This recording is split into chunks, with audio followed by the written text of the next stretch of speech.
From the studios of KENW on the campus of Eastern New Mexico University, it's You Should Know, featuring the people and events of Eastern New Mexico and West Texas.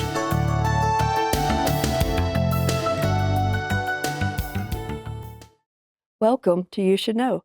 I'm your host, Evelyn Ledbetter, and today my guest is Dr. Ogunleye. So nice to have you. Thank you for coming back to us today. Thank you for having me back. Oh, for sure. And you're actually an assistant professor here at ENMU in agriculture. Yes, I am. And our obviously, from what we're looking at today, we're not going to be talking about much ag other than cotton. I know, right? But this is kind of your side passion. So yes, it is. Tell me a little bit about your background to start off. Yeah, so like you introduced, my name is Dr. Ogunleye. I teach agriculture. I'm from Nigeria. I'm the second born, the first girl. And I've been married for 13 years. My husband, too, is also here at ENMU. And I have two kids, 11 and 8 years old, a boy and a girl. Oh, very nice. Very nice. So your life is busy. Very busy. Yeah. Well, I know you had shared with us before, your path to the United States was not simple. I wasn't. But there's something greater in you that you felt like. There's always the God factor in my journey in life. And it has not just been like an ordinary one. I see the hand of God at every step, every milestone. And like I shared, my coming to the United States was nothing short of a miracle, because getting someone to pay for my school fees and all of the stories that I shared in my previous interviews.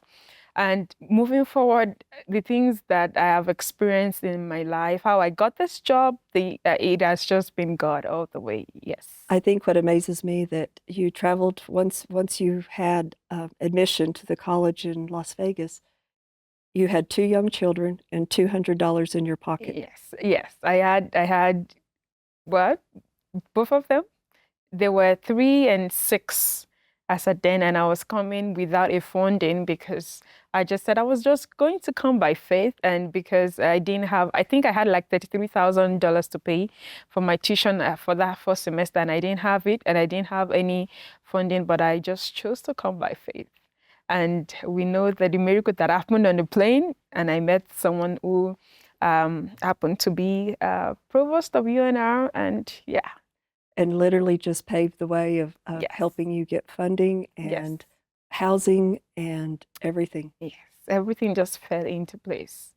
Everything just fell into place. There's something that I say, when God is ready to move on your behalf, everything just moves easily. If you're willing to move with it. If you're willing to move with it. I think that's the difference. Yes, I know. I think you have that mustard seed inside of you of faith. Yeah, exactly. Well, this is a whole different, to go from a degree in agriculture, and then you have a passion that is fashion design. Yeah. So how did that come to be? I mean, how did that start that you became interested in the fashion aspect? Okay, so one thing that is about me is I wear so many hats, and everything has to do with working with my hands, hence agriculture. I love working with my hands, craft. So I do not just fashion designing, interior decoration, and all the other stuff. So initially, planting, I started from planting flowers in bags. And I was always drawn to flowers because of, when they bloom, the colors, and maybe that's where the fashion side came out, because I take some of my inspiration from nature, the color combinations and all of that. So I would plant several times, and then most of them would die off, but I didn't give up. I kept planting. Then I was about maybe 12 or 13 years old, and I would just plant them in plastic bags like that. And eventually I had most of them germinate and survived. And I told myself, maybe I could do this eventually. And I found myself in agriculture. Yeah, although I wanted to be a medical doctor, I usually just joke about it. Like, I'm not sure I would have done great because my tummy ties up when I see blood, That might be a problem. Yeah, I know. So it was just, that was how I ended up in agriculture. And then my fashion side, like I said, I've always loved working with my hands. And there was this time that we had like this break from school, and I told my mom that I would learn to just learn fashion designing. She was like, why? I'm like, I really love to style people. And I was watching a fashion show then. So she enrolled me with one of her friends. And in 2 weeks, I made my first clothes. And she rewarded you with what? I'm sorry. She enrolled me with Oh, one of her okay. friends who had like a fashion school. And in less than 2 weeks, I made my first dress. That's impressive. Thank you. Because your mother was a teacher, correct? And your Yes. father was an engineer. So this was not something that you grew up doing at home. No, nobody is a fashion designer in my family. Nobody. I didn't learn to sew. Well, I had one class in home ec, and we had to wear what we made, and it wasn't pretty. Yeah. But so you just took the class and then sewing machine, and did you just get started from there? Yeah, I took the class. It was just because the break was for 3 months, and she didn't think that I was serious. She just thought I wanted to pass time, just the break and all. But she went out one day and I replicated a dress she had on before she got back. That was my teacher then, and I was the only person learning with her. And before she got back, I showed her that, okay, this is a replica of the dress you're wearing. And she thought I didn't make it myself. I said, yes, I made it. She's like, in 2 weeks, because the usual thing is first you learn to get your way around the sewing machine, which is the manual that we used back then, not like the table ones yet, like the single manual sewing machine. And then you have to figure out how to make sure that you're not sewing backwards. Right. So that was what she told me to do for like 2-3 weeks. But then I would come in early, I would learn, I would stay up late, and then I challenged myself to just cutting the clothes without a pattern and then sewing it up. Well, that was going to be one of my questions is things have changed so much. When I was a kiddo, there were multiple sewing machine shops. There was tons of fabric shops. Patterns, you've always used a pattern. Yeah. But you don't work with that at all. No, I don't work with, I don't work with patterns at all. I like to challenge myself. I don't know, call me old fashioned, but that is how I do it. I cut straight the fabrics. Worst case scenario, if I were to maybe replicate the same design for different fabrics and it's for the same person, I can cut out my own pattern myself and then replicate that. But mostly I cut off the fabric straight off, no patterns. Well, when we had met earlier, you had measured me for different, from top to bottom, and this is one of your designs that I get to wear for the show. So, yeah. And you were real precise on the measurements and things that yes, I like to cover all bases. So, and that tailoring. So, where do you come up with your fabrics and things now? Okay, so when I was in Reno, I had this store that I would go. It was so big, but coming to New Mexico, I didn't have so many options. At least in Clovis, maybe I've not found the right place though. So I usually just go to Hobby Lobby, and I didn't have so much to work with at Hobby Lobby. And someone told me about Fiona, what was it called again? This is the Maloufs yes, and Fiona. Yes. So I think they had like better varieties in terms of what to work with. Yeah, different ones. So sometimes depending on the magnitude of the work that I have to do, I have to go out to Malouf to go get the fabric. And sometimes I have my mom just send some fabrics to me, especially if it's like African print, like what I'm wearing. So I would just have her ship some to me, depending on what I need to do. Okay. All right. Yeah. Well, let's talk about a little bit of the ones that you have here on display. Let's just start with the one over on to your right. What was that? That has a pants that goes with it, right? Does.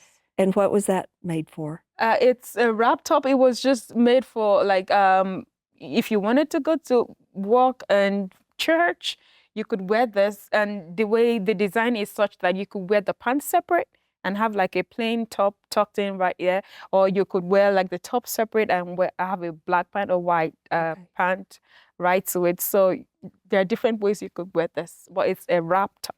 Is it made out of cotton? Yes, it is. Is that the medium that you prefer, or do you have a material? Now, this one is really slinky, and it moves on the machine when you sew. Yeah, I can work with different kinds of fabrics because I have like an industrial sewing machine. It's big, so any fabric can go right through it. So So I'm not so choosy. However, I work with my clients. What do you want? And I can make recommendations based off of what I do. And for some of my clients, I just recommend to them and I go off. They trust me to make the right decisions regarding fabrics. Yeah. okay. And so the dress that's behind the first item, very colorful. Where Yeah. did the fabric come from? It's an African fabric. So some of our African fabrics are patterns, like it's called Ankara. Ankara. Yeah, in Nigeria, and I know that some other African countries too have it as Ankara. So we make this back in Nigeria, and then it's always very colorful, different patterns, and some monochrome, some very colorful. Okay. And then you have a beautiful blue dress here, and Yes. it's more of a knit with the beading and everything on that, Yes. and a little bit of a Yeah. tail type. Yes. It's So, symmetrical. and this dress, what was it? This dress was for an evening event, and I made it for myself.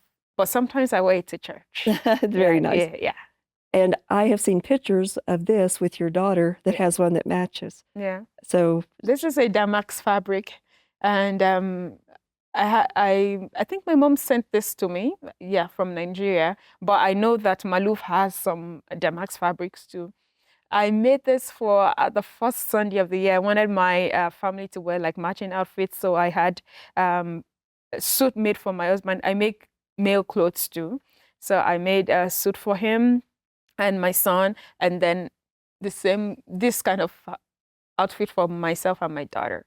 I had someone that made dresses for my daughter and I when she was little, and we would go to church and everybody just loved that. And then she decided that wasn't so much fun, or she wouldn't do that any longer. Yeah. And this has to be for a special occasion. Yes, it was. I recently turned 40, so I Wow. made it for one of my photo shoots. I made that for me. How nice is that? Well, Yeah. happy birthday. Thank you. That was last year. That was last year. Yes, thank you. I just stick with 39 plus change. Yeah. So, well, we have some other designs, but let's dig into some of the questions and then we'll talk on those a little bit more. Okay. So, who were your influences as far as people that the fashion world or other designers or people like that? Okay, so I didn't really have like a big figure to look up to. I just watched good fashion shows, and I would look at American designers. I love Korean fashion a lot. Really? Yes, I do, because I watch a lot of Korean movies, and I just feel like the fashion is different, and so I just speak inspiration from here and there, not specific designer or anybody. Just something that you like Yes. and feel drawn towards. Yes. That's what you like to do. And then, of course, you said your clients that you have, Yeah, what they're exactly. looking for. Exactly. Yes. So no one's specific on that. Mhm. And your influences starting out, like you said, not anyone specific. So, Yes. in the movie, did you watch like some of the ones that have been on movies lately that have talked about fashion and different things like that? Not lately. Not lately, because I've been busy with my schoolwork. However, sometimes when I watch movies, and if you check my camera roll, I have like over 20,000 pictures. Sometimes when I watch movie and something like a design catches my attention, I take pictures, and I can work around it and just add my own touch to it. So that is, or if I see someone going and I say, oh, this could be done in a much more maybe better way, and I instantly pick out my notepad and I start sketching based off of what I see the person wear. So That's cool. And you made your own wedding dress, right? yes, I made 2 wedding dresses for myself. Two. 2 actually, 2 wedding dresses. I had one big ball dress and like a mermaid one that I changed as at the reception. So you had the one for the ceremony, and then Yes. did you make your husband's clothes for the wedding as well? No, I didn't. Okay. However, I made my bridesmaids. Okay. And everyone on my train, I made their clothes. So the whole wedding, the attendants and everybody Yes, on down. and I made my wedding cake. That's something that I also do. Like I said, I wear many hats. Professionally, I make wedding cakes. Back in Nigeria, I had like registered business for events, wedding cakes, this fashion design, and all of that. So from A to Z, you could take care of a wedding. Exactly, yes. And I know you also do home design as Yes, well. I do. Yes, I do. And just squeeze in a career in between and teaching.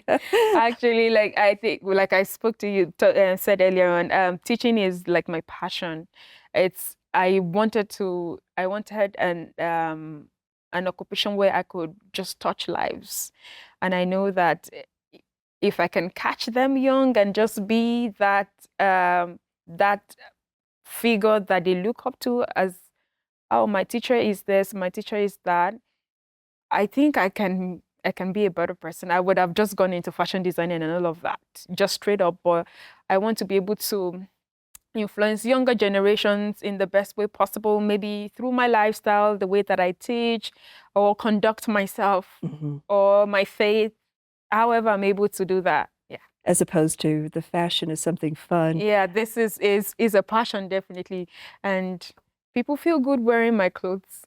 Well, I'd shared with you, there was a couple of the teachers that I had in high school and a couple of professors, and I have ran into them later and actually had the opportunity to tell them what an impact they did have in my life, truly, and thank them. I took it for granted when I was younger. But like you said, when you help somebody. It's one of the beautiful moments. At the end of semester, I have like one or two students who slip like a thank you notes through my door, and they say, oh, before your class, I was this, and you've helped me gain confidence in this and that. That makes my semester. It reminds me of why I actually wanted to do this. Yeah. Did you have someone in your life that was very encouraging as a mentor? No, that was why I made up my mind to be one. It's important. No, I didn't. Growing up, I never had the best teacher. I never had someone that I looked up to, like, this is my best teacher. No, I didn't.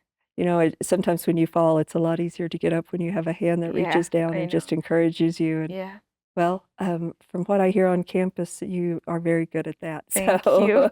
You're accomplishing that. Thank you so much. On your fashions, is there cultural influences on the designs? Some of them, not all of them.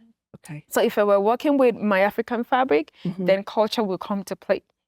Yeah, because from the part of Nigeria where I come from, the Yoruba culture, there are things that we wear and all. So culture will come to play if I was working with my African fabric.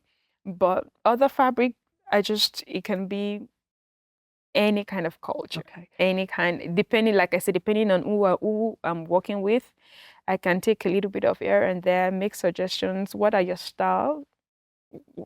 And then are there regions in Nigeria and other areas of Africa, are there cultures, or colors that are specific or designs to the different regions? Yes, to the different regions, there are designs that are specific, maybe not so much of colors, but designs that are specific. Some part of Nigeria likes like the extremely bright colors and all of that. But if you wore an outfit from that region, I could tell that you're from that place. Sure. Yes. Kind of like Texas and parts of eastern New Mexico, you have more of the jeans and the boots and the looks like that. You can tell they're not from LA. And then also walk us through your design process. Like how do you get the idea? Where does it begin, and how does it begin to come to life for you, and your pattern and your fabric choices to go along with that? Okay, the first is consultation after I've taken all the measurements, and I like to take all the measurements, so I don't call you to say, can you come back? And so first starts with the measurement, then I sit down with my clients to say, tell me about your style. Do the kind of neck you like, V-neck, round necks, and all of that? You like outfits that are a little loose, a lot of that. So once I get your idea on your style, then I begin to make a little bit of suggestions on styles and all. I think this will look good. I think sometimes I can sketch, or if you have like a design in mind and you show me this design, no matter what, I like to put my touch in there. Okay. So we can just tweak it a little bit, and once we settle on the style and the design, I get to work, and I'm very fast. Like I can make an outfit in 30 30 minutes, sorry.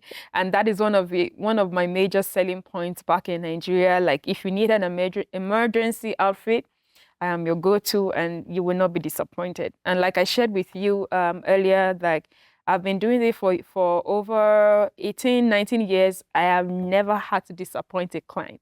I would rather not take that job than take it and disappoint. Very nice. Yeah. Very nice. And coming up with someone that's rare. The world between high fashion, which very few people can afford. Yeah. A lot of help me with, how do you incorporate the difference between artistic expression and then just the practical aspects of clothes that you would wear on a daily basis? Okay, so I go for comfort. I like comfort, and again, based off of my client, I don't follow trends. I'm not one to chase after trends.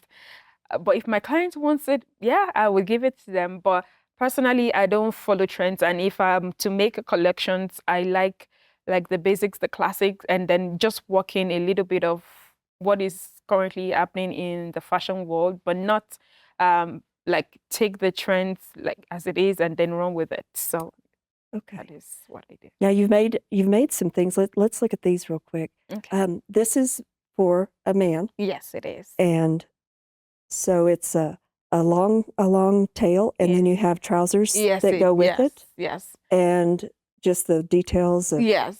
So how I came about this design, actually, I went to, was it Hobby Lobby? No, it was one of the stores back in Reno, and they had these zippers that didn't have the end to it, and it was basically on sale. And I told myself, what can I do with this? So I just sat down and I said, I would work in the zipper into this and make That's really cool. this. So I just worked this in, and I really like this fabric. So this you could wear to church, any occasion you would want to attend. Yes. And back in Nigeria, you would call this style the senator style. Say that for me again. The senator Okay. style. So because like I think that's what the name is for whatever reason. So this is for the female version. I just made a jumpsuit that has like a pocket to it, and then invisible zipper right in there. It zips. You can wear it through here. And for some reason, I like puffy hands. I don't know. So I try to. If you notice, most of my designs. That's true. You do. Yes, I like puffy hands. You like the puffy. Yes. Oh, Yeah. this is going way too fast, but there's a few things other. Your signature style is just however you feel about it that day, and Yes. that works. Yes. Also, the tension in the fashion world between original designs and the fast fashion. The internet has brought us a whole different world I know, right? where things are cheaper. You get them quickly. Yeah. They're not the greatest of quality usually. Yes. Your thoughts on that? My thoughts on that, if you're going for affordability, then fine. But if you want like custom made and being intentional about your fabric and about the fit, because sometimes you order some of this fast fashion, like you say, and then it doesn't fit right, and then the fabric, the quality is not really great. So it depends on what you're really going for. If it's, affordability, everyday kind of outfit, I'm not against that. But if you want something specific, it's going to be a little pricey, but then you have value for your money. And everybody's going to start asking, oh, you stand out. No one else can have that. Exactly. And when I try to, especially if you order a custom made, if you tell me that you want that design, me to design something specific for you, I can come up with that. And I can say that you might not find that style anywhere else, because it will take me some time. I will sit down with it and see creating something for you from what is already existing in the world, definitely. And sometimes I ask Holy Spirit for inspiration. Yeah. So basically, one final question on this.